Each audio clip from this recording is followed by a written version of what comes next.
ہم وہی کہیں گے جو ہمارا دین ہم کو بتاتا ہے، عمل کرو تو تمہارا بھلا ہے۔ السلام علیکم ورحمۃ اللہ تعالی وبرکاتہ۔ الحمد للہ نحمده ونستعینه ونستغفره ونؤمن به ونتوکل علیہ ونعوذ باللہ من شرور انفسنا ومن سیئات اعمالنا، من يهده الله فلا مضل له ومن يضلله فلا هادي له، ونشهد ان لا اله الا الله وحده لا شريك له، ونشهد ان سيدنا ومولانا محمدا عبده ورسوله، اما بعد فاعوذ باللہ من الشیطان الرجیم، بسم اللہ الرحمن الرحیم، انما یخشى اللہ من عباده العلماء، قال النبی صلی اللہ تعالی علیہ وسلم، من یرد اللہ به خیرا یفقہ فی الدین، او کما قال۔ صدق اللہ المولانا العظیم، وبلغنا رسولہ النبی الامین المتین المہین الکریم، ونحن على ذلك لمن الشاہدین والشاکرین، والحمد للہ رب العالمین۔ ان اللہ وملائکتہ یصلون علی النبی، یا ایہا الذین آمنوا صلوا علیہ وسلموا تسلیما۔ اللہم صلی علی سیدنا و شفیعنا حبیبنا مولانا محمد بارک وسلم، صلاۃ و سلام علیک یا رسول اللہ صلی اللہ تعالی علیہ وسلم۔ ایک بار اور پیش فرمائے، اللہم صلی علی سیدنا مولانا محمد طب القلوب دوائها وعافیت الابدان وشفائها ونور الابصار ودیائها وعلی آلہ وصحبہ وسلم دائما ابدا۔ نبی اور آل نبی پر صلی اللہ علی النبی وآلہ صلی اللہ علیہ وسلم، صلاۃ و سلام علیک یا رسول اللہ صلی اللہ تعالی علیہ وسلم۔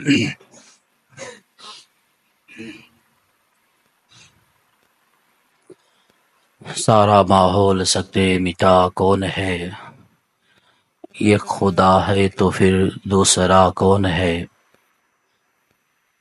مصطفیٰ نے بتایا خدا کا پتہ، ورنہ کس کو پتا تھا خدا کون ہے۔ ہمیں کرنی ہے شہنشاہ بطحا کی رضا جوئی، وہ ہو گئے اپنے تو رحمت پروردگار اپنی، نہ سنبھلو گے تو مٹ جاؤ گے اے ہندی مسلمانوں، تمہاری داستان تک نہ ہوگی داستانوں میں۔ حضرات، ہم اور آپ جس ماہ مبارک سے گزر رہے ہیں، شوال المکرم کے بعد ذی قعدہ کا مہینہ شروع ہو گیا۔ اس کی ابتدائی تاریخوں میں ہم ایک عظیم ذات کی یاد مناتے ہیں، ایک عظیم ذات کو یاد کرتے ہیں۔ یقیناً یہ احسان فراموشی ہوگی اگر یہ تاریخیں ہم اور آپ کے سامنے سے گزر جائیں اور پھر ہمارے ذہنوں میں ان شخصیات کی یاد نہ ہو، ان کے بارگاہ میں خراج عقیدت ہم پیش نہ کریں، انہیں یاد نہ کریں، تو جن حضرات نے ہمیں ہر وقت اپنا قیمتی وقت نکال کر کے ہماری رہنمائی کی اور ہماری فکر میں وہ راتوں رات نہ سوئے، ہماری فکر میں جاگتے رہے، اور عظیم سے عظیم تر سرمایہ، عظیم سے عظیم تر کارنامے امت مسلمہ کے لیے انہوں نے قلم بند کیے، جن کے احسان تلے پوری قوم، پوری امت مسلمہ دبی ہوئی ہے۔ اور وجہ یہی ہے کہ ہم اگر ان شخصیات کو یاد نہ کریں تو ہمارے لیے یہ ہوگا کہ ہم ان کی بارگاہ میں ناشکری کر رہے ہیں یا ان کا احسان ہم نہیں مان رہے ہیں۔ اس لیے کوئی بھی ذات کیوں نہ ہو، اگر اس نے عظیم کارنامہ انجام دیا ہے تو یہ ہم اور آپ کا اخلاقی فریضہ بنتا ہے کہ ہم اس کی یاد منائیں۔ تو ادنا سے ادنا خدمت والوں کو تو لوگ یاد کرتے ہیں، لیکن بہت ساری شخصیتیں ایسی ہیں کہ جنہوں نے اعلیٰ کارنامے انجام دیے، امت مسلمہ کی رہبری رہنمائی کی، اور ان کی یاد شاید کہ الا ماشاء اللہ کوئی مناتا ہو، اور کچھ لوگ مناتے ہوئے نظر آتے ہیں۔ تو 2 ذی قعدہ کی تاریخ بھی ایک ہمیں عظیم عبقری شخصیت کی یاد دلاتی ہے، جس کو پوری دنیائے سنیت، عالم اسلام، حضور صدر الشریعہ بدر الطریقہ حضرت علامہ مولانا شاہ امجد علی خان علیہ رحمت و رضوان کے نام سے جانتی اور پہچانتی ہے۔ حضرت صدر الشریعہ بدر الطریقہ رضی اللہ تعالی عنہ کی وہ ذات ہے جنہوں نے اپنی 81 سالہ زندگی میں جو کارنامے انجام دیے، ماضی قریب کے علماء میں ہم اگر نگاہ دوڑائیں تو ایسا کا عظیم کارنامہ انجام دینے والی کوئی ذات ہمیں نظر نہیں آتی۔ جس آیت کریمہ کو میں نے تلاوت کا شرف حاصل کیا، جس آیت کریمہ کی میں نے تلاوت کی، اس کے پس منظر میں دیکھیں گے تو خشیت الہی بندوں میں اللہ کے جس کے اندر زیادہ پایا جاتا ہے وہ اللہ تبارک و تعالیٰ کے وہ بندے ہیں جنہیں اللہ نے علم عطا فرمایا ہے،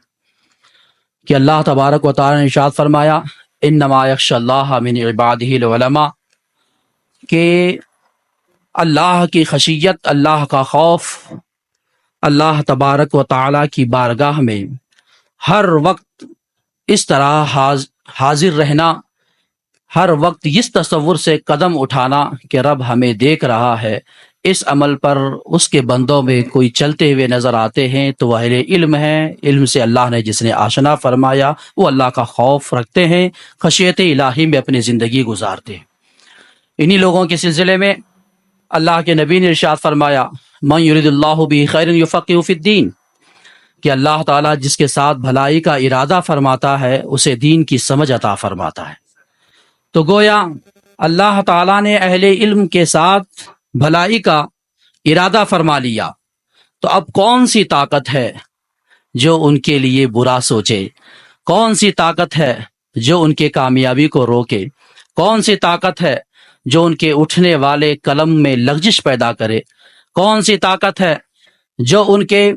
علمی معیار کو کم کرنے کی کوششیں کریں؟ جنہیں اللہ نے بھلائی کا ارادہ جن کے ساتھ اللہ نے فرما لیا،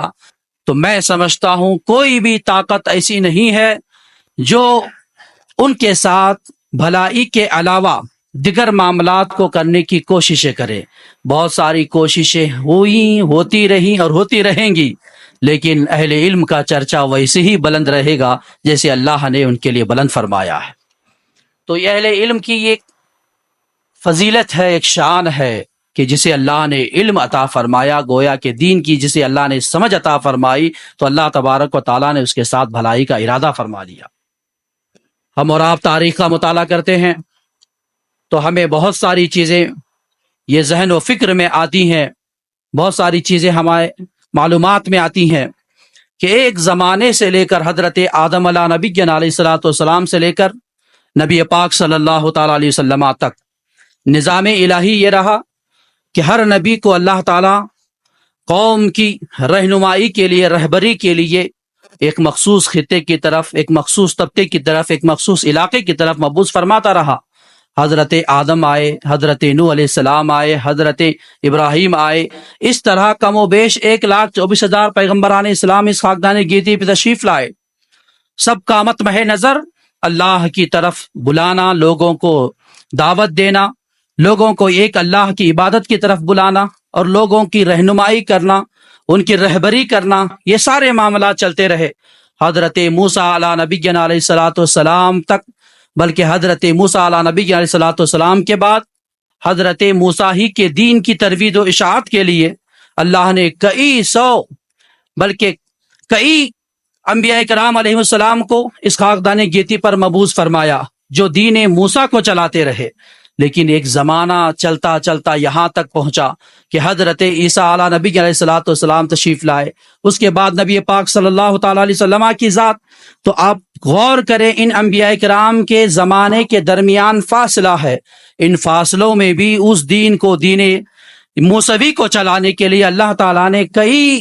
انبیاء کرام کو منتخب فرمایا، اس خاکدان گیتی پر مبعوث فرمایا۔ وہ آئے شریعت موسوی کی روشنی میں قوم کی رہبری، قوم کی رہنمائی، قوم کو دین کا کام، قوم کے لیے دین کی باتیں بتاتے رہے۔ یہ دین موسوی کی ترویج و اشاعت ہوتی رہی۔ لیکن اسی طرح حضرت عیسیٰ علیہ نبی علیہ الصلوۃ والسلام کے زمانے کے بعد جب نبی پاک صلی اللہ تعالیٰ علیہ وسلم کی بات آئی،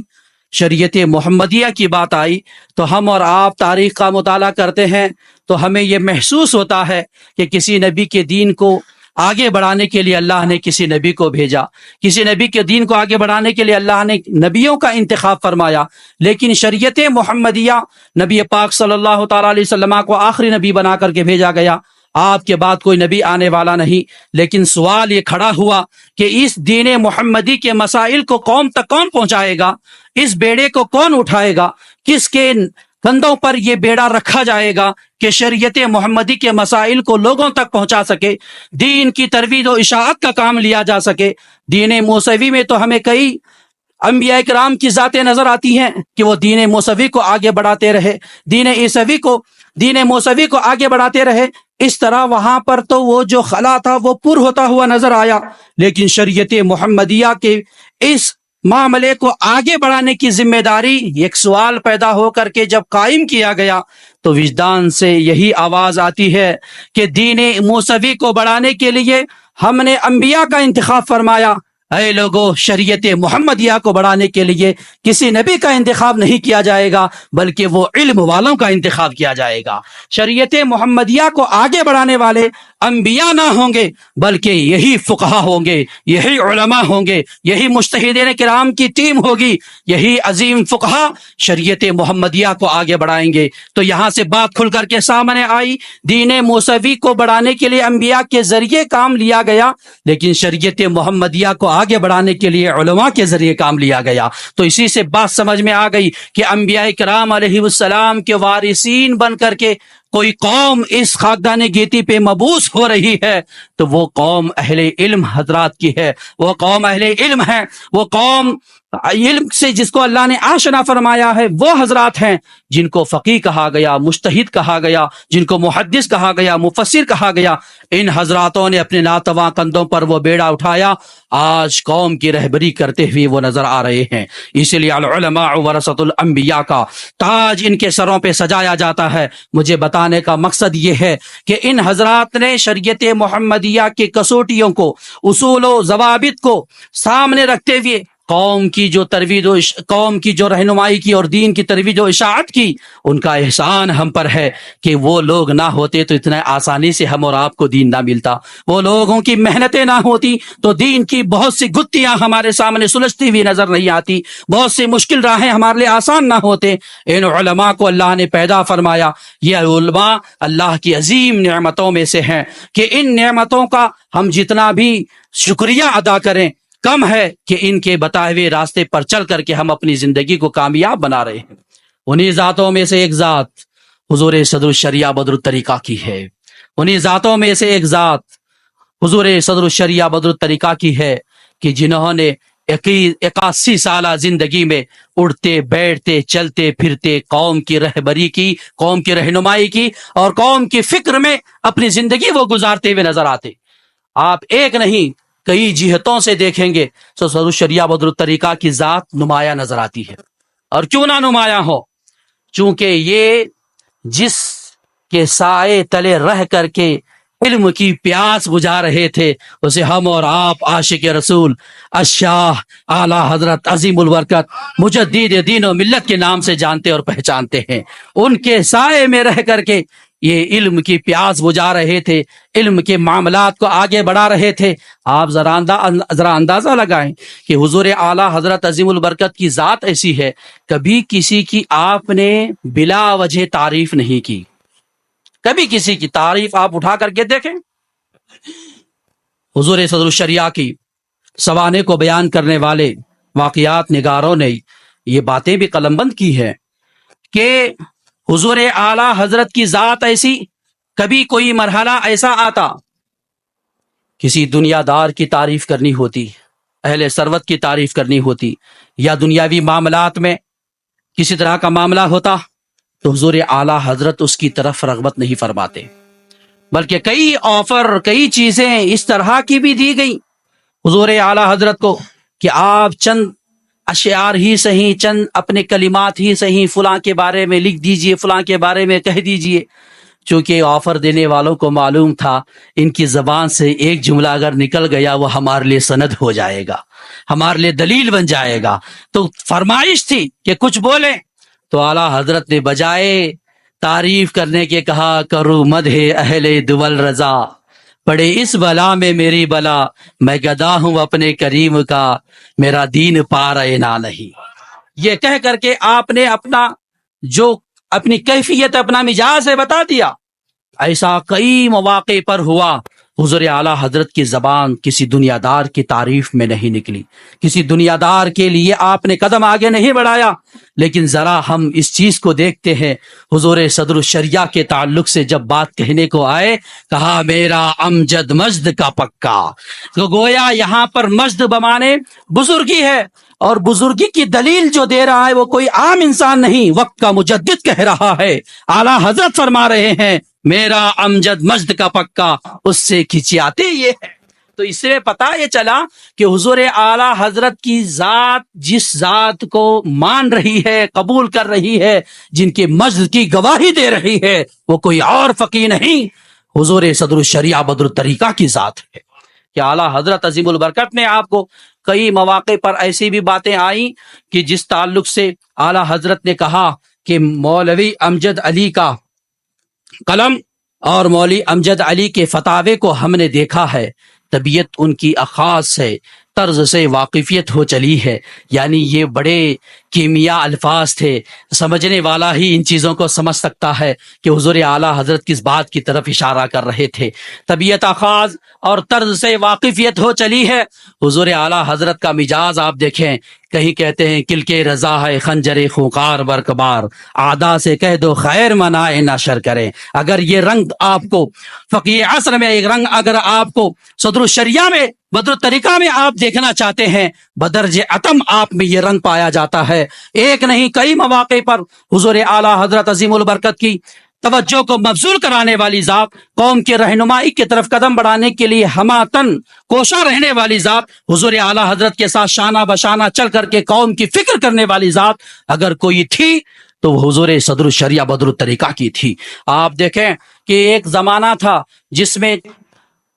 قرآن پاک کے تراجیم کیے جا رہے تھے، ترجمۃ القرآن کے الگ الگ انداز سے، نبی کا معنی کہیں بدل کر، کہیں علم غیب کے تعلق سے معاذ اللہ، کہیں پر نبی کی شان میں گستاخیاں، قرآن پاک کی آیات کو الگ رنگ پیش کر کے اس کا ترجمہ کیا جا رہا تھا۔ ایسے دور میں ضرورت تھی ایک ایسے ترجمہ قرآن کی جس میں لوگوں کے ایمان کی حفاظت ہو سکے، جن کے لوگوں کے عقیدے کا مسلم رکھا جا سکے، ان کے عقائد مضبوط کیے جا سکیں۔ ایسے وقت میں کوئی ذات اس فکر میں آگے بڑھتی ہوئی نظر آتی ہے تو ہم کو وہی ذات ملتی ہے تاریخ میں جسے ہم صدر الشریعہ کہتے ہیں، بدر الطریقہ کہتے ہیں۔ آپ نے اعلیٰ حضرت کی بارگاہ میں جا کر کے ادب سے کہا حضور اس کی طرف توجہ دینے کی ضرورت ہے، بہت سارے تراجم آ گئے ہیں، قرآن کا غلط ترجمہ کیا جا رہا ہے، غلط ترجمہ کر کے لوگوں کے عقائد پر حملے کیے جا رہے ہیں، لوگوں کے ایمان کو متزلزل کیا جا رہا ہے، قرآن کے آیات کے پس منظر کو الگ انداز سے پیش کیا جا رہا ہے۔ حضور ضرورت ہے قرآن کا ایک ایسا ترجمہ ہو جس میں نبی پاک صلی اللہ علیہ وسلم کی ذات کو مسلم انداز سے پیش کرے اور پڑھنے والا پڑھ کر کے اپنے عقائد کو وہ محفوظ رکھ سکے، کوئی اس کے ایمان میں گڑبڑی نہ ہو۔ ضرورت ہے، اس ضرورت کی طرف بار بار حضور اعلیٰ حضرت کی جانب، حضور اعلیٰ حضرت کی توجہ کو متوجہ کراتے رہے۔ تو اعلیٰ حضرت نے فرمایا مولوی امجد علی، آپ کو معلوم ہے میرا جو شیڈول ہے آپ جانتے ہیں، میرا جو دن بھر کا معاملہ ہے وہ آپ جانتے ہیں، کس وقت میں فرصت ملتی ہے، کون سا وقت اس کے لیے نکالا جائے۔ الگ الگ انداز سے اس واقعے کو واقع نگاروں نے لکھا اپنے تاریخ میں. لیکن آپ ذرا غور کریں، حضور صدر الشریعہ بدر الطریقہ بھی معمولی ذات نہیں تھی. آپ بھی صبح صادق سے لے کے غروب آفتاب تک، بلکہ رات میں آپ کا بھی شیڈول ایسے تھا کہ کوئی ایسا لمحہ بچتا ہی نہ تھا جس میں دین کا کام آپ نے نہ کیا. اس کے باوجود یہ فکر لاحق ہو گئی، حضور اعلیٰ حضرت کی بارگاہ میں عریضہ پیش کیا، حضرت اس کی طرف توجہ فرمائے. بہرحال جو فارغ وقت بچتا، یعنی جو معمول تھا، جو طریقہ تھا دن بھر کا، اس طریقے سے جو فراغت ہلکی پلکی ملتی تھی، تھوڑا سا مان لیجیے عصر کے بعد جیسے وقت ہوتا ہے، اس میں عموماً آدمی تفریح کرنے کے لیے نکلتا ہے یا سائڈ والے کچھ اوپر والے کام کاج کی طرف ذہن لے جاتا ہے، اس کی طرف کوششیں کرتا ہے. ایسے فارغ وقت کو نکالا گیا. اس کے بعد ہوا یہ کہ اعلیٰ حضرت کے سامنے حضور صدر الشریعہ قرآن پاک کی آیت پڑھتے،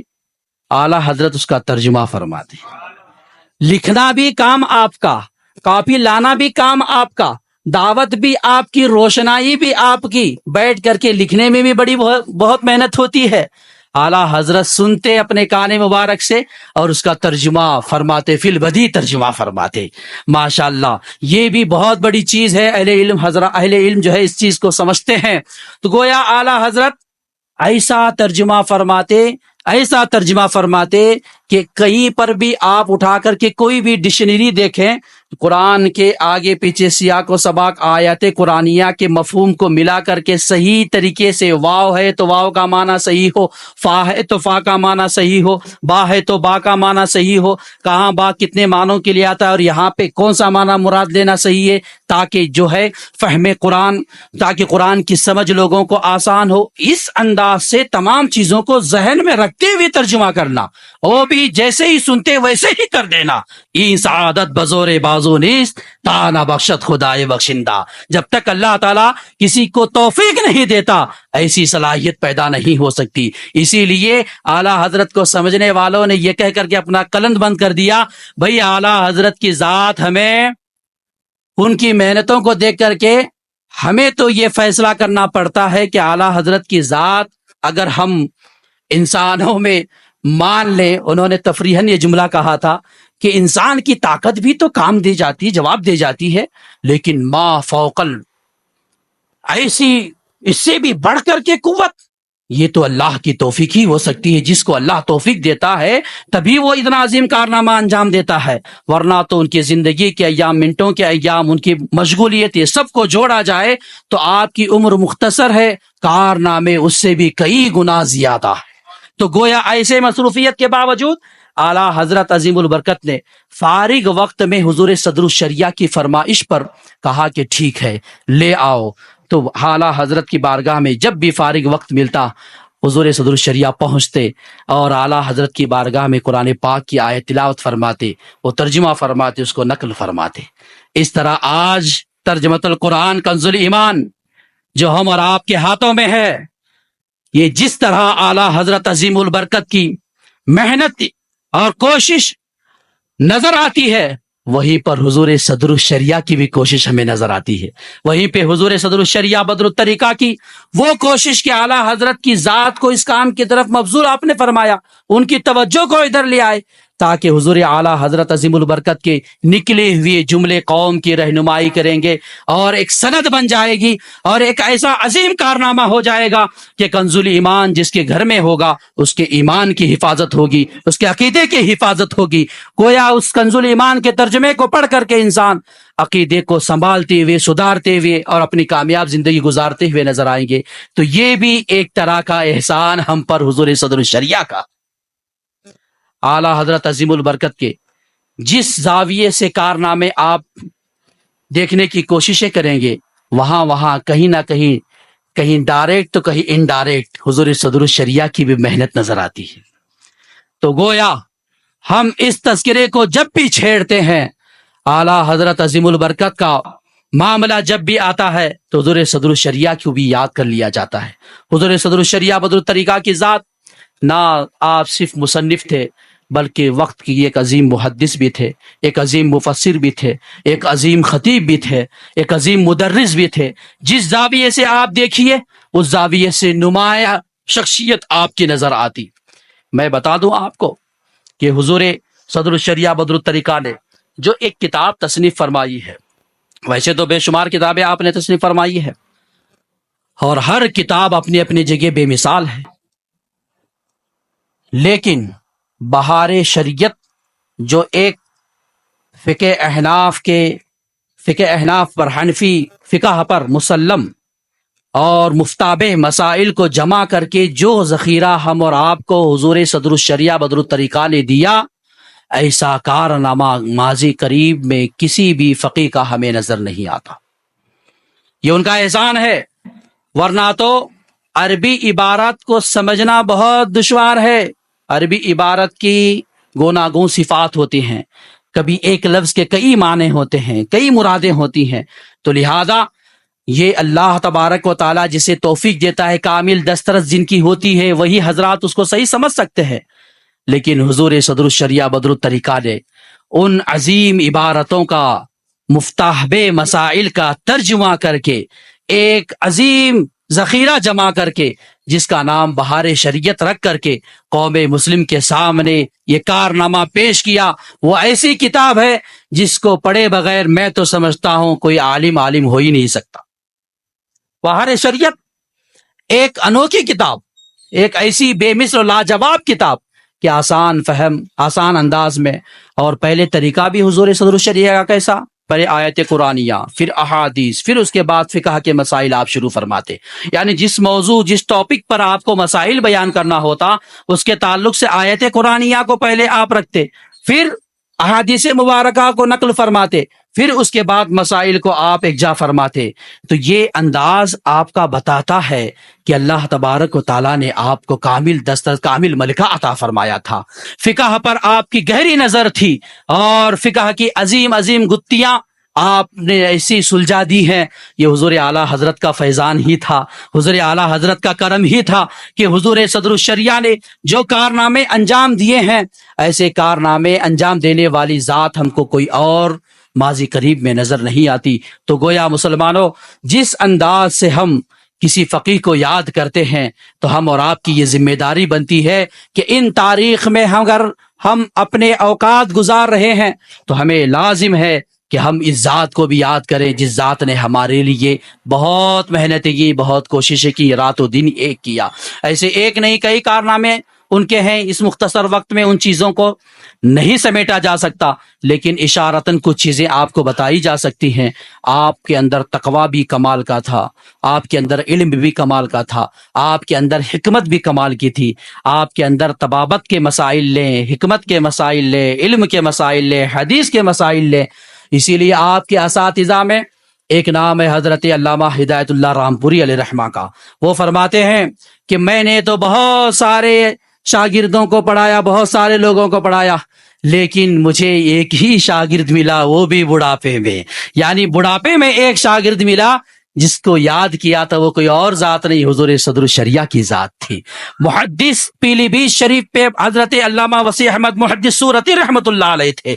اس وقت ان کا چرچا تھا. ان کی بارگاہ میں زانو ادب طے کر کے حضور صدر الشریعہ نے حدیث کے مسائل کا، حدیث کے علم کا اکتساب کیا، اکتساب فیض کیا. تو حضرت محدث سورتی کا بھی مفہوماً یہی جملہ تھا کہ میں نے جس کو بھی پڑھایا، جتنے بھی شاگرد میرے پیدا کیے، جو لطف اور جو مزہ مجھے صدر الشریعہ کو پڑھانے میں آیا وہ کسی اور شاگرد کو پڑھانے میں نہیں آیا. تو یہ استاد جانتے تھے کہ بچے میں کیسی صلاحیت ہے، بچے میں کیسا تفقع ہے، بچے میں کیسی علمی طاقت ہے. ایسے کئی مواقع پر آپ کے ساتھ ایسے بھی مسائل پیش آئے، آپ نے یہ مکمل طور پہ دین متین کے کام و کاج کے مسائل کی کچھ پریشانیوں کی وجہ سے بالکل راستہ آپ نے ترک کر دیا. طبابت کا آپ دکان کھول کر کے، کیونکہ آپ علم طب کے بھی ماہر تھے، آپ کو بہت ساری چیزیں اس کے تعلق سے پتا تھی، آپ نے ایک چھوٹا سا مطب کھول لیا اور اس میں آپ بیٹھ گئے. یہ بات شدہ حضور اعلیٰ حضرت کو پہنچی تو اعلیٰ حضرت نے ایک بات کہی تھی، لکھ کر کے بھیجا تھا، مولانا امجد علی تم ایسے مشغلے میں مشغول ہو گئے، میں مفہوم وہ ادا کر رہا ہوں حضور اعلیٰ حضرت کا، کہ صبح اڑتے ہوئے انسانوں کا قارورہ دیکھنا پڑتا ہے. یعنی پیشاب دیکھ کر کے مرض کی تشخیص کی جاتی ہے، پھر علاج کیا جاتا ہے. وہ بہتر ہے یا وہ خدمت بہتر ہے جس میں صبح اٹھ کر کے بندہ قرآن کو دیکھا کرے، حدیث کو دیکھا کرے؟ یہ بہت گہرائی والی بات تھی، اور ایسا ایک طرح سے ایسی اعلیٰ حضرت کی ضرب تھی کہہ لیں، کہ اعلیٰ حضرت عظیم البرکت کی ذات جانتی تھی کہ اللہ تعالیٰ نے ان سے جو کام لینا مقصود ہے اللہ تبارک و تعالیٰ کو، وہ یہ نہیں ہے۔ تو لہذا حضور اعلیٰ حضرت کے یہ کلمات ایسے کام کر گئے، پھر آپ نے اکثر اپنا مزاج بدل دیا، اور آج قوم مسلم پر جو ان کا احسان ہے اس کو دنیا فراموش نہیں کر سکتی، دنیا سنیت فراموش نہیں کر سکتی۔ حضور صدر الشریعہ بدر الطریقہ کی ذات کو آپ جس زاویے سے بھی دیکھیں گے بے مثال ہوتی ہوئی نظر آتی۔ میں ایک بات آپ کو کہہ دوں کہ جب آپ حج کرنے کے لیے تشریف لے جا رہے تھے، بڑا مشہور و معروف واقعہ آپ لوگوں نے سن رکھا بھی ہوگا، بہت سارے علماء کی زبانی بھی سنا ہوگا، پڑھا بھی ہوگا آپ کے زمانے میں، کہ آپ سفر کے دوران ہی آپ کی روح پرواز کر گئی۔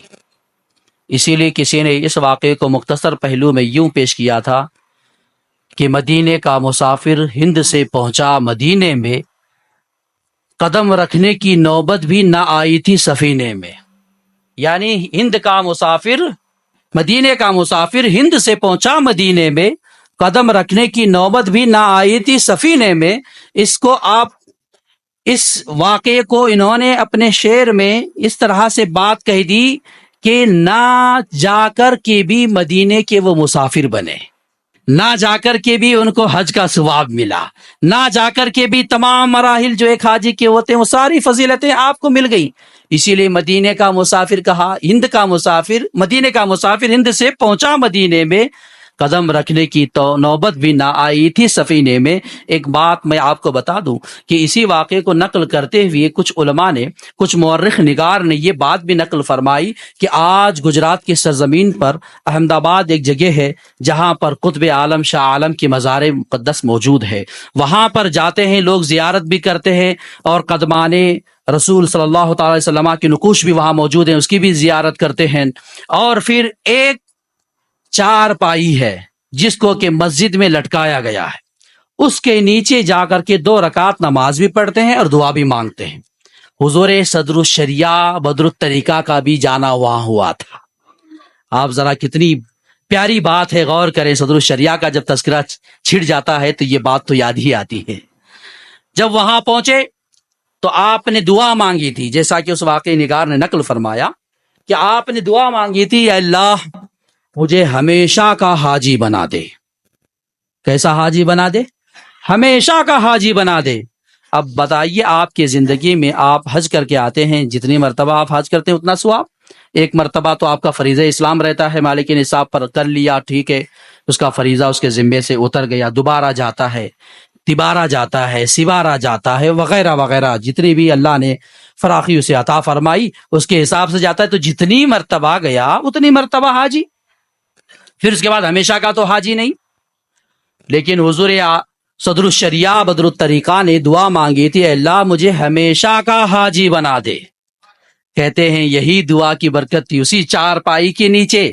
آپ نے دعا مانگی تھی۔ اور مسئلہ آپ کو معلوم ہوگا، علماء کی زبانی آپ نے سنا ہوگا کہ سفر حج میں انتقال کرنے والا ہمیشہ کا حاجی ہو جاتا ہے، ہمیشہ کا حاجی ہو جاتا ہے۔ کوئی جا کر کے آ گیا، پھر پتہ نہیں اعمال اس کے بعد میں کیسے رہے، اس اعتبار سے پھر مواخذہ، پھر معاملات۔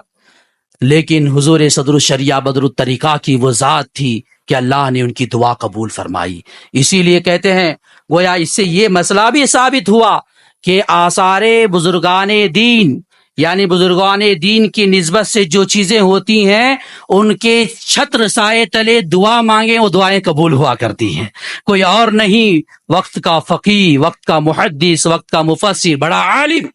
وہاں پہ پہنچ کر کے یہ دعا مانگتا ہوا نظر آتا ہے۔ تو آج کل کچھ نادان ہیں، ہمارے ذہنوں کو بہکانے کی کوششیں کرتے ہیں، ارے اس چار پائی کے نیچے تم کو کیا ملے گا، فلاں جگہ تم کو کیا ملے گا، وہاں کیا ملے گا، یہاں کیا ملے گا۔ جو عقیدت رکھ کر کے کہیں بھی بیٹھ کے پکارے اسے کیا ملتا ہے وہی جانتا ہے، جو کیا دیا جاتا ہے دینے والا جانتا ہے۔ تو گویا حضرت قطب شاہ عالم رحمہم اللہ کی اس چار پائی کا بھی معاملہ سن کر کے چلیں کہ اس میں اللہ نے اسی برکت کیوں رکھی، اور آج بھی وہ چیز موجود ہے۔ آپ اپنے طلباء کو درس دیا کرتے تھے، واقعہ تو لمبا چوڑا ہے، مختصر سا وقت ہے، میں سمیٹنے کی کوشش کر رہا ہوں۔ بخاری شریف کا درس آپ دیا کرتے، ایک مرتبہ ایسا ہوا کہ آپ کی طبیعت علیل ہو گئی، خراب ہوئی، تو آپ پڑھا نہ سکے۔ طلباء کو درسگاہ میں پہنچ کر کے جو درس چلتے تھے، جو اسباق چلتے تھے، وہ پڑھانے پر آپ قاصر ہو گئے، آپ نہ پہنچ سکے۔ ایک ہفتے کا وقت گزر گیا۔ اس کے بعد ایک ہفتے کے بعد جب طبیعت آپ کی اچھی ہوئی، وہ بزرگ آتے ہیں، آ کر کے چارپائی پہ بیٹھ کر کے طلباء کو کہتے ہیں چلو پڑھو۔ چونکہ پڑھنے پڑھانے کے معاملات ایسے ہیں کہ پہلے بچہ عبارت پڑھتا ہے، حدیث کی عبارت کو پڑھتا ہے، احادیث پڑھتا ہے، جتنا پڑھنا ہے پڑھ لیا، اس کے بعد پھر پڑھانے والا اس کو ریپیٹ کرتے ہوئے اس کی تشریح کرتا ہے، اس کے مطالب اور مفاہیم کو طلباء کو سمجھاتا ہے۔ تو یہ معمول ہوتا ہے کہ بھئی یہاں تک اتنے حدیثیں پڑھی تھیں، کل پھر اس کے آگے پڑھنا ہے، پرسوں اس کے آگے پڑھنا ہے، ترسوں اس کے آگے پڑھنا ہے، یہ شیڈول رہتا ہے۔ تو جب 8 دن کے بعد آپ تشریف لائے، آپ نے کہا بچوں سے چلو سبق پڑھو، تو دیکھا کہ 8 دن تک جتنا سبق ہو سکتا تھا اس کے بعد کی حدیث طلبہ پڑھ رہے ہیں۔ تو آپ نے پوچھا سبق تو یہاں تھا نہیں، میں جہاں چھوڑ کر کے گیا تھا، جو میری طبیعت علیل ہوئی تھی، تو سبق تو بہت پیچھے تھا، یہ اتنے صفحات آگے کیسے ہو گئے؟ اتنے صفحات کا درس کس نے تم کو دیا؟ یا اتنے صفحات کے بعد تم عبارت کیوں پڑھ رہے ہو؟ بڑا اچنبھا ہوا آپ کو، میں نے تو یہاں تک پڑھا کے گیا۔ تو تب طلباء کرام نے کہا حضرت کیسی بات آپ کر رہے ہیں، آپ ہی تو روزانہ آتے تھے اور حدیث پڑھاتے تھے، حدیث کی تشریح سمجھاتے تھے، حدیث کے مطالب پڑھاتے تھے، سمجھاتے تھے، یہ ساری چیزیں ہونے لگی۔ آپ کو اور تعجب ہوا، کہا میں کتنے دن آیا؟ کہا کوئی دن بھی ناغا نہیں ہوا، ہر دن آپ معمول کے مطابق جو ٹائم تھا اس وقت پر آپ تشریف لاتے، حدیث پڑھی جاتی، حدیث سمجھاتے، حدیث کے مطالب سمجھاتے۔ میں تو میرا وجدان کہتا ہے وہ طلباء بڑے خوش نصیب ہیں جنہوں نے حدیث کو حدیث والے کی زبان سے تشریح سنتے ہوئے نظر آئے۔ وہ بڑے خوش نصیب طلباء ہوں گے جن کو حدیث سرکار صلی اللہ تعالی علیہ وسلم نے پڑھائی ہو۔ طلباء نے کہا آپ آتے، آپ پڑھا کر کے جاتے، آپ سمجھ گئے، خواب میں آپ کو اشارہ ملا، کہا اے فلاں تو میری باتوں کا درس دیا کرتا تھا، میری حدیث کو لوگوں کو، طلباء کو پڑھایا کرتا تھا، تیری طبیعت علیل ہوئی تو اس زمانے میں تیری جگہ میں جا کر کے پڑھا۔ سرکار صلی اللہ تعالی علیہ وسلم ارشاد فرما رہے ہیں۔ تو 8 دن اس چارپائی پر بیٹھ کر بشکل استاد پڑھانے والی ذات کوئی اور نہیں تھی، نبی پاک صلی اللہ تعالی علیہ وسلم کی ذات تھی۔ اسی لیے آپ نے فوراً اس چارپائی کو اٹھایا اور محفوظ کر کے اس جگہ پہ لگا دیا، اس کا ادب کرنے لگ گئے۔ اور پھر اس کے بعد جو آپ کو درس دینا ہوتا، دوسری چارپائی آپ نے بنائی۔ بتایا جاتا ہے کہ دوسری چارپائی پر آپ درس دیا کر رہے ہیں اور درس دیا کرتے تھے۔ دونوں چارپائی آج بھی اس مسجد میں لگی ہوئی ہے، کسی کو توفیق ہو تو وہاں پہ جانا۔ اور حضور صدر الشریعہ نے وہاں پہ نماز پڑھ کر کے وہاں پہ دعا مانگی ہے، ان کے عمل کو یاد کرنا اور دعا مانگنا، انشاءاللہ دعائیں قبول ہوا کریں گی۔ تو حضور صدر الشریعہ کی دعا ایسی قبول ہوئی کہ آپ ہمیشہ کے لیے حاجی بن گئے، اور آج بھی آپ کی بارگاہ مرجع خلائق و انام ہے، آج بھی ان کی بارگاہ سے لوگ علمی فیض حاصل کر رہے ہیں۔ سینکڑوں لوگ جا کر کے اپنے لا انحل مسائل کو وہاں دعا مانگ کر کے حل کرتے ہوئے نظر آ رہے ہیں، اور ان کے مشن کو جو آزاد چلا رہی ہے اس کو محدث کبیر کہتے۔ انہی لوگوں کو اور انہی لوگوں کے دامن سے جب تک انسان مضبوطی سے نہیں پکڑے گا، کوئی اس کی گارنٹی نہیں ہے کب وہ گمراہ ہو جائے، کب وہ اپنے ذہن کے کمزوریوں میں مبتلا ہو جائے، کب وہ دین کے اصل مقصد سے بھٹک جائے، نہیں کہا جا سکتا۔ اسی لیے کچھ اللہ نے اپنے بندوں میں منتخب بندے کر لیے ہیں جن کے ذریعے صحیح دین کی سمجھ، صحیح دین کی رہنمائی، صحیح دین کی باتیں ہم اور آپ تک پہنچ رہی ہیں۔ تو انہی ذاتوں میں یہ حضور محدث کبیر کی ذات ہے، حضور قائد ملت کی ذات ہے۔ ان لوگوں سے وابستہ رہیں، آپ کی دنیا بھی کامیاب ہے، آخرت بھی کامیاب ہے۔ تو لہذا مجھے بتانے کا مقصد یہ ہے، ان تاریخوں میں آپ اپنی دکانوں میں، مکانوں میں جو بھی ہو سکتا ہے وہاں پر بیٹھ کر کے اللہ نے جو بھی آپ کو طاقت دی ہے ان بزرگوں کی یاد منائیں، ان کی بارگاہ میں خراج عقیدت پیش کریں، ان کے توسل سے دعائیں مانگیں، اور ان کی بارگاہوں میں خراج عقیدت پیش کرتے ہوئے اپنی غلامی کا نذرانہ پیش کریں، چونکہ انہوں نے ہمارے لیے بہت فکر کی ہے، بہت کارنامے انجام دیے ہیں۔ ان کی کوششوں کو ہم فراموش نہیں کر سکتے، ان کے احسان کو ہم بلا نہیں سکتے۔ تو حضور صدر الشریعہ بدر الطریقہ کی ذات ایک ایسی ہی ذات ہے جن کو یاد کرنے کی ضرورت ہے۔ ہم اور آپ ان کی تعریف کیا کریں؟ یہ تو ایسے حضرات ہیں جن کی تعریف کرنا گویا ایسا ہی ہے کہ سورج کو چراغ دکھانے کے مانند ہے۔ یہ اپنے اندر تقوی، طہارت کے، زہد و ورع کے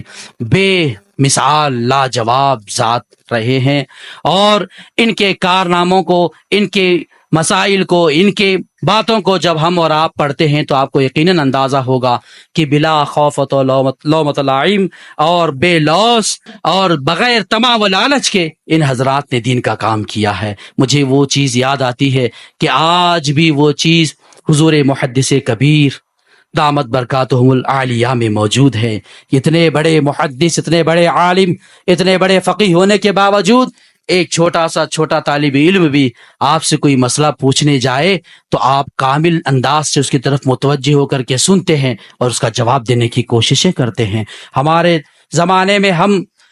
جب تعلیم حاصل کرتے تھے، کڑی ٹھنڈک ہوا کرتی، ایسی سردی، یو پی کی سردی آپ کو معلوم ہے، جو حضرات وہاں گئے ہیں یا جن کا رابطہ ہے وہ حضرات جانتے ہیں، بہت کڑاکے کی ٹھنڈی ہوتی۔ 2010 اور 11 کی بات میں کہہ رہا ہوں۔ اس وقت ہم اشباح النظائر کو لے کر کے، یہ مفتی کورس میں پڑھائی جانے والی کتاب ہے، اس جزیات فقہیہ پر مشتمل، اس کو لے کر کے جب ہم پہنچتے، ہماری ٹیم پہنچتی، جو طلباء تھے اس وقت پڑھتے تھے وہ پہنچتے، تو آپ بتائیے کہ صبح کے کڑاکے کی ٹھنڈی کا وقت ہے اور فجر کی نماز کا بعد کا وقت، اور اس وقت اور ٹھنڈی ہوتی ہے، تو بہت مشکل انسان اٹھ پاتا ہے۔ لیکن ایسے اخلاص کسی کے ساتھ کام کرنے والے علماء کو میں نے بہت کم دیکھا کہ چادر اوڑھ کر کے آپ اندر سے تشریف لاتے۔ اتنا ہی نہیں، 6-7 لوگ ہم تھے، 6-7 لوگوں میں سے ایک بچہ بھی پہنچتا۔ ایک بار ایسا ہوا کہ صرف ایک ہی بچہ پہنچا، ٹھنڈی کی وجہ سے وہ نہ جا سکے، تو ایک، اب یہ نہیں کہ اب ہم اور آپ بھی اس چیز سے جڑے ہوئے ہیں، آپ محسوس کریں، کوئی ایک بچہ تھا، ارے کہاں بچے آئے، بہت سارے، جب پوری ٹیم آئے گی تب پڑھائیں گے، ایک بچے کے لیے کیوں وقت اتنا ضائع کریں، پھر کل پڑھانا پڑے گا وغیرہ وغیرہ، ایسی سوچیں ہماری پیدا ہوتی ہیں۔ لیکن جس کے اندر دین کے معاملات میں اخلاص ہوتا ہے وہ ذرا برابر بھی اپنے وقت کو ضائع نہیں کرتا۔ وہ اگر یہ چیز آپ کو کسی میں بدرجہ عتم نظر آتی ہے تو حضور محدث کبیر میں نظر آتی ہے۔ حضور حافظ ملت کا جلوہ اگر کسی میں نظر آتا ہے تو حضور محدث کبیر میں نظر آتا ہے۔ سادہ سیدھا زندگی گزارنے کا جو طریقہ آج بھی ہے وہ دیکھیے، حضور محدث کبیر کی ذات کو آپ ہر پہلو سے آپ کے اسلام جھلکتا ہوا نظر آتا ہے، اسلام کا کردار جھلکتا ہوا نظر آتا ہے۔ تو ایک بچہ بھی آتا، اٹھ کر کے بیٹھتے، باقاعدہ جیسے 10 یا 10,000 بچے ہوتے تو پڑھاتے، اسی انداز سے پڑھاتے۔ یہ نہیں کہ ایک بچہ یہ کیا سمجھے گا، چلو اس کے اندر تھوڑی سی یعنی موٹی موٹی بات بتا کر کے اس کو بھیج دو، نہیں، جس درس کی گتھیاں، جس درس میں مطالب ہے، جس درس میں مفاہیم ہے، جس درس میں سمجھنے کی باتیں ہیں، مکمل طور پہ ایک ہی بچہ کیوں نہ ہو مکمل درس دیتے ہوئے آپ نظر آتے۔ یہ وہی انسان ایسا کر سکتا ہے جس کے اندر بغیر طمع بے لوث دین کی خدمت کرنے کا جذبہ ہو۔ وہ جذبہ ہم نے حضور محدث کبیر میں بدرجہ عتم پایا۔ یہ سب وراثتاً ملی ہوئی چیزیں ہیں، حضور صدر الشریعہ سے، حضور حافظ ملت علیہ رحمت و رضوان سے، ان حضرات سے جو فیض ملا، حضور محدث کبیر آج بھی وہ فیض بانٹتے ہوئے نظر آ رہے ہیں۔ اللہ ان کی عمر میں برکتیں عطا فرما دے۔ تو گویا ایک چیز کہہ کر کے میں یہ جانا چاہتا ہوں کہ فقہائے کرام کی ایسی ذات ہے، اسی کتاب کے ایک مسئلے کو آپ نے بتایا تھا اور بے شمار جگہوں پر آپ اپنے تقاریر میں اس کا اظہار بھی فرماتے ہیں۔ جب حدیث پاک من یرید اللہ بہ خیر یفقہہ فی الدین کا آپ درس دیتے ہیں یا کسی گفتگو کے دوران بات آ جائے، آپ کہتے ہیں اور حوالہ دیتے ہیں اسی کتاب کا الاشباح النظائر کا کہ کوئی بھی انسان یہ دعویٰ نہیں کر سکتا کہ روز محشر میری نجات ہوگی، روز محشر میری مغفرت ہوگی، روز محشر مجھے نجات ملے گی، مجھے مغفرت ملے گی۔ لیکن اللہ نے فقہا کو وہ عظیم مرتبہ عطا فرمایا ہے، وہ دعویٰ کر سکتے ہیں کہ روز محشر مجھے مغفرت ملنی ہے، روز محشر میری نجات ہونی ہے۔